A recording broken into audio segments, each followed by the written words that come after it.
রাখবেন প্রিয় ভাইয়েরা, দুনিয়ার জীবনে আমরা যাদেরকে নিয়ে বসবাস করি আর কি, প্রকৃত অর্থে তারা আমাদের আপন নন। আমাদের প্রকৃত আপন সত্তা হচ্ছেন আল্লাহ রাব্বুল আলামিন। আল্লাহর চেয়ে আপন আপনার কেউ নেই পৃথিবীতে। তো সেই আল্লাহকে আপন করে নেন, আপনি বুদ্ধিমান। আল্লাহকে বাদ দিয়ে অন্য সব কিছুকে আপন করে নেবেন, আপনার মৌতের পরে আপনাকে এরা ভুলে যাবে। আপনার মৃত্যুর পরে এরা আপনাকে খুব বেশি দিন মনে রাখবে বলে মনে হয় না, রাখলেও বছরে বছরে একদিন। কিন্তু আল্লাহ রাব্বুল আলামিন একটা মুহূর্ত আপনাকে ভুলে থাকবেন না। একটা হাদিস মনে পড়লো যে আল্লাহ পাকের কাছে 100টা রহমত আছে, মানে 100 ভাগ রহমত আছে, দয়া আছে, ভালোবাসা আছে। তার মধ্যে 1 ভাগ তিনি সৃষ্টি জগতের মধ্যে দিয়েছেন। ওই যে গাভী তার বাচ্চাকে চেটে পরিষ্কার করে না, কুকুর তার বাচ্চাকে দুধ খাওয়ায় না, ওই 1 ভাগ রহমতের জন্য, 1 ভাগ দয়ার কারণে। বাকি 99 ভাগ রহমত আল্লাহ পাক তার নিজের কাছে রেখেছেন, যেটা দিয়ে তিনি কিয়ামতের মাঠে বান্দার প্রতি রহম করবেন। আমরা আল্লাহর রহমত পাবো ইনশাল্লাহ। প্রয়োজন হচ্ছে তওবা করে ফিরে আসা। পাপ হবেই ভাই, জীবনে চলতে গেলে পাপ হবেই, উঠতে বসতে চলতে ফিরতে পাপ হতেই থাকবে, কিন্তু তওবাও হতে থাকবে ইনশাল্লাহ। যত পাপ তত তওবা, যত পাপ তত তওবা। আপনি ঠান্ডা মাথায় এভাবে একটা কাগজ নিয়ে বসেন বাসায়, কাগজ নিয়ে বসে আপনি হিসেব করেন যে মনে করেন, অঙ্ক করেন, মনে করেন আপনার হায়াত 60 বছর, কথার কথা চলে গেছে 30 বছর, বাকি আছে কত বছর? 30 বছর। শেষের 5 বছর মাইনাস করেন। এই 5 বছর আপনি চাইলেও মনের মতো আমল করতে পারবেন না, ঠিক আছে? শরীরে শক্তি থাকবে না, আপনার রোগ ব্যাধি থাকবে, ডায়াবেটিস, ক্যান্সার, হার্ট স্ট্রোক ইত্যাদি। নাউজুবিল্লাহ, আল্লাহ পাক হেফাজত করুন। থাকতে পারে, সম্ভাবনা কি বেশি না? 25 আছে আপনার কাছে, 25কে আপনি মাস দিয়ে গুণ করেন, দিন দিয়ে গুণ করেন, দিনের হিসাব পাবেন, পাবেন না? এখানে দাঁড়িয়ে হিসাব করেন আগের জীবনে কোন বছর থেকে আপনার নামাজ ফরজ হয়েছিল, কত বছরের নামাজ আপনি পড়েন নাই, কত বছরের রোজা আপনি রাখেননি, কত জাকাত ফরজ ছিল দেন নাই, ঠিক আছে? পাপের যেগুলো পাপ মনে পড়ছে লিখেন। আমি অমুকের সাথে জেনা করেছি, আমি অমুক দিন অমুক অমুক জায়গায় মদ খেয়েছি, আমি অমুককে হত্যা করেছি, আমি অমুককে পিটিয়েছি, আমি কিশোর গ্যাংয়ে ছিলাম, আমি ক্যাসিনোতে গিয়েছি, আমি এটা করেছি, এটা করেছি, লিস্ট করেন।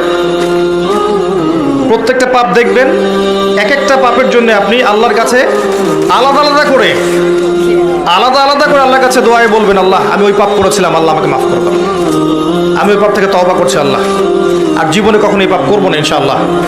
এরকম করে তওবা করেন, তওবাটাকে ফিল করতে পারবেন। খালি মুখে যদি বলেন আস্তাগফিরুল্লাহ ওয়া আতুবু ইলাইহি, ফিল করতে পারবেন না। আপনি লিখেন, বুঝবেন যে আপনি কি কি কি করেছেন জীবনে। করা যাবে না এটা, যেগুলো মনে পড়ছে করা যাবে কিন্তু। এরপরে ওযু করবেন, করে সুন্দর করে 2 রাকাত সালাত পড়বেন, পরে চোখের পানি ছেড়ে আল্লাহর কাছে কান্নাকাটি করবেন যে আল্লাহ এই কাজ আমি করেছিলাম, আমি প্রত্যেকটা কাজ আমি আল্লাহ স্বীকার করছি যে আমি এগুলো ভুল করেছি। আল্লাহ আল্লাহ তুমি আমাকে যত নেয়ামত দিয়েছো সব নেয়ামত স্বীকার করছি আল্লাহ। আমি যত পাপ করেছি, তোমার অবাধ্য হয়েছি, সব স্বীকার করছি আল্লাহ, তুমি আমার পাপগুলোকে মাফ করে দাও। 1 মুহূর্তের মধ্যে আল্লাহ পাক মাফ করে দেবে ইনশাআল্লাহ তাআলা। শুধু তাই না, আল্লাহ পাক বলেছেন যে আল্লাহ পাক এই সমস্ত গুনাহগুলোকে নেকি দিয়ে পরিবর্তন করে দিবেন ইনশাআল্লাহ। ইল্লা মান তাবা ওয়া আমানা ওয়া আমিলা আমালান সালিহান, আছে না একটা সূরা ফুরকানে, ইল্লা মান তাবা ওয়া আমানা ওয়া আমিলা আমালান সালিহান। তারা নয় যারা তওবা করেছে এবং ঈমান এনেছে এবং বেশি বেশি সৎ আমল করেছে। উলাইকা ইউবাদদিলুল্লাহু সাইয়্যাতিহিম হাসানাত, এরাই তারা যাদের সমস্ত গুনাহকে আল্লাহ পাক নেকি দিয়ে পরিবর্তন করবেন।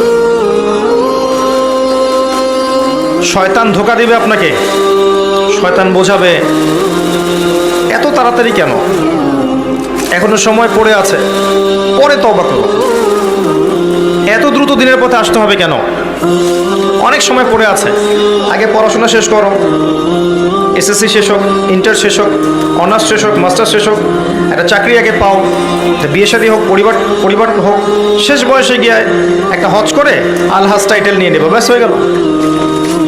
শয়তান আপনাকে বুঝাবে অনেক কিছু। মনে রাখবেন, ইন্নাশ শাইতানা কানা লিল ইনসানি আদুওয়াম মুবিনা, নিশ্চয়ই শয়তান মানুষের প্রকাশ্য স্পষ্ট শত্রু। এর ধোকায় পা দিবেন। আর ইবলিস অনেক স্মার্ট, কারণ তার অনেক বয়স হয়ে গেছে, সে অনেক প্রবীণ এবং প্রজ্ঞা অর্জন করেছে আর কি। সে কিন্তু অনেক স্মার্ট, সে জানে কিভাবে মানুষকে পদস্খলিত করতে হয়। সে মানুষকে নেক্সট সুরতেও ধোকা দিতে পারে। নেক্সট সুরতে মনে হচ্ছে ভালো কাজ করছি আমি, দেখবেন এই ভালো কাজের মধ্যেও দেখবেন ধোকা দিয়ে ফেলেছে, এত স্মার্ট। তো আমি যে পয়েন্টটাতে কথা বলছিলাম যে যুব সমাজকে যদি ইব্রাহিমের মতো, ইসমাঈল আলাইহিস সালামের মতো, মুহাম্মদ সাল্লাল্লাহু আলাইহি ওয়াসাল্লামের আদর্শে উজ্জীবিত হয়ে জীবন করতে হয়, প্রথমে তওবা করতে হবে। খালেস তওবা করে সমস্ত পাপ ছেড়ে দিয়ে বাকিটা জীবন, এই যে 25 বছরের টার্গেট করেন, এই 25 বছর আমি কি করতে চাই, আমার লাইফের গন্তব্য জান্নাত, জান্নাতে যেতে হলে আমার কি দরকার, আল্লাহর সন্তুষ্টি। আমি একটা জীবন পেয়েছি, এই 25 বছরের পর আমি আর থাকবো না পৃথিবীতে। এই সময়টুকুতে আমি কি করতে পারি নিজের জন্যে, নিজের পরিবারের জন্যে, আমার পরবর্তী প্রজন্মের জন্যে, ঠিক আছে, আমার উম্মার জন্যে, দেশের জন্যে বা রাষ্ট্রের জন্যে আমি কি করতে পারি, প্ল্যান করতে হবে। আমি কি কি পড়বো, এখন কোন কোন বই পড়বো, কোন কোন সাবজেক্ট পড়বো, পড়াশোনা করতে হলে আমাকে কার কার কাছে যেতে হবে লিখে ফেলেন। পড়াশোনার পরে আমি কিভাবে আমল করব, দিন রাত কেমন করে গোছাবো, 24 ঘন্টা রুটিন করে ফেলেন। তারপরে আপনার রিজিকের দরকার, আমি কি রিজিক চাচ্ছি, হালাল না হারাম, আমি হালাল যাচ্ছি। হালাল যদি চাই, আমি হালাল জব খুঁজবো, হালাল ব্যবসা করব, হালাল কৃষিভিত্তিক কাজ করব, হালাল কিছু করব, হারামে যাব না। প্রত্যেকটা কাজ ক্যালকুলেশন করে করেন। বিয়ে করবো, এরপর আমি কাকে বিয়ে করব, এই জিন্স এবং টি শার্ট পরা মেয়েকে নাকি একটা পর্দাশীল মুত্তাকি মেয়েকে? এই মুত্তাকি মেয়েকে টিক চিহ্ন দিলেন। এবার আসেন, মুত্তাকি মেয়ে খুঁজতে হবে। মুত্তাকি মেয়ে ফেসবুকে পাওয়া যাবে না, মেসেঞ্জারে পাওয়া যাবে না, হোয়াটসঅ্যাপে, ইমো, ভাইবারে পাওয়া যাবে না, ওইখানে যোগাযোগ করতে হবে। উপরে যোগাযোগ করে বলতে হবে, রব্বানা, বলেন, হাবলানা মিন আজওয়াজিনা ওয়া যুররিয়াতিনা কুররাতা আয়ুন ওয়াজআলনা লিল মুত্তাকিনা ইমামা। সূরা ফুরকান শেষের দিকে আছে। এই দোয়া করতে থাকেন আল্লাহর কাছে, আল্লাহ পাক মিলাই দেবেন ইনশাআল্লাহ আযজা ওয়া জাল। ভুলেও ওই জিন্স এবং গেঞ্জি সংস্কৃতির মেয়েকে ঘরে তুলেন না, এই আপনার পরিবারটা জাহান্নামের টুকরা হয়ে যাবে। এই কাজ ভুলেও করতে যায় না। আর এটাও মনে রাখেন যে সব বোরখা মানেই মুত্তাকি পরহেজগার মেয়ে নয়, সব বোরখার পিছনেই দিনদার মেয়ে থাকে না, এটাও মাথা রাখবেন। ওইখানে কানেকশন করেন, ইনশাআল্লাহ আল্লাহ পাক ব্যবস্থা করে দিবেন ইনশাআল্লাহ। রিজিক কে দেয় ভাই? আসমান জমিন সৃষ্টির 50,000 বছর আগে, কত হাজার? 50,000 বছর আগে আল্লাহ পাক তাকদির লিখে ফেলেছে, লেখা হয়ে গেছে। আপনার কার সাথে বিয়ে হবে, আপনার কয়টা বাচ্চা হবে, আপনি কত বছর থাকবেন পৃথিবীতে, কিভাবে মারা যাবেন, কোন দিন মারা যাবেন, এবং মৌতের পর আপনার কি হবে। এই পৃথিবীতে আপনি কত কোটি চালের দানা খাবেন, কত কোটি ডালের দানা খাবেন, কতগুলো মাছ খাবেন, কতগুলো মাংস খাবেন, সব লেখা আছে, সব লেখা আছে।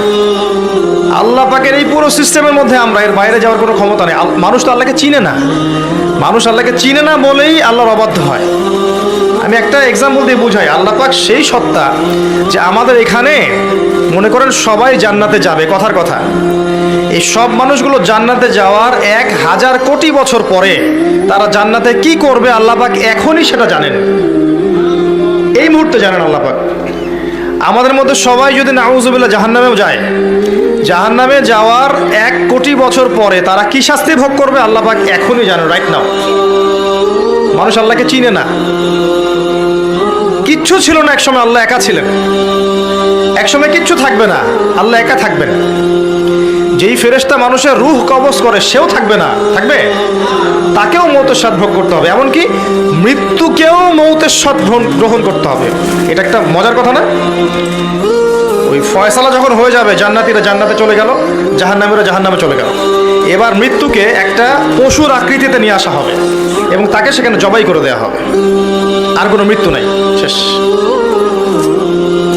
এটা দেখে জান্নাতীদের উৎফুল্লতা আরো বেড়ে যাবে, আর মৌত নাই, একটা মৌত হয়ে গেছে, আর মৃত্যু হবে না, সুবহানাল্লাহ, আর কোনোদিন মৌত নাই, চিরস্থায়ী জান্নাতে থাকবো ইনশাআল্লাহ।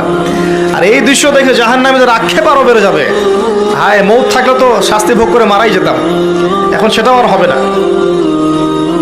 সূরা আলার মধ্যে আছে না, এটা কি জানি, শুকরান লাক, সুম্মা লা ইয়ামুতু ফিহা ওয়ালা ইয়াহইয়া, তারা মৃত্যুবরণও করবে না, জীবিতও থাকবে না। এত ভয়াবহ আযাব হবে, আল্লাহ পাক হেফাজত করুন।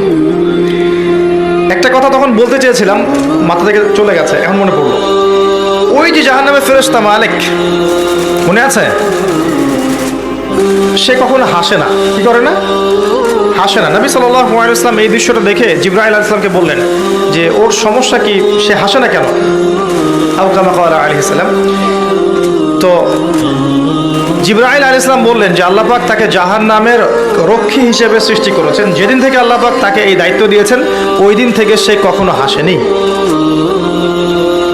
তো আল্লাহর অনুমতিতে নবী সাল্লাল্লাহু আলাইহি ওয়াসাল্লাম জাহান্নাম দেখেছেন, মেরাজের রাতে জাহান্নামে উকি দিয়ে দেখেছেন। দেখে এসে তিনি যা বলেছেন, জাহান্নামের বেশিরভাগ অধিবাসী হচ্ছে উদ্ধত অহংকারী শ্রেণী, ওই যে প্রথমে বললাম অহংকার, এবং নারী জাতি। কারা? মহিলা জাতি। এটা মনে করবেন না যে আগের উম্মতের সমস্ত মহিলাদেরকে এখানে বোঝানো হচ্ছে। এখানে বিশেষভাবে বোঝানো হচ্ছে এই উম্মতে মুহাম্মাদির যে মহিলারা আছে, নারী জাতি আছে, তাদের মধ্যে অনেক সংখ্যক নারী জাহান্নামে যাবে।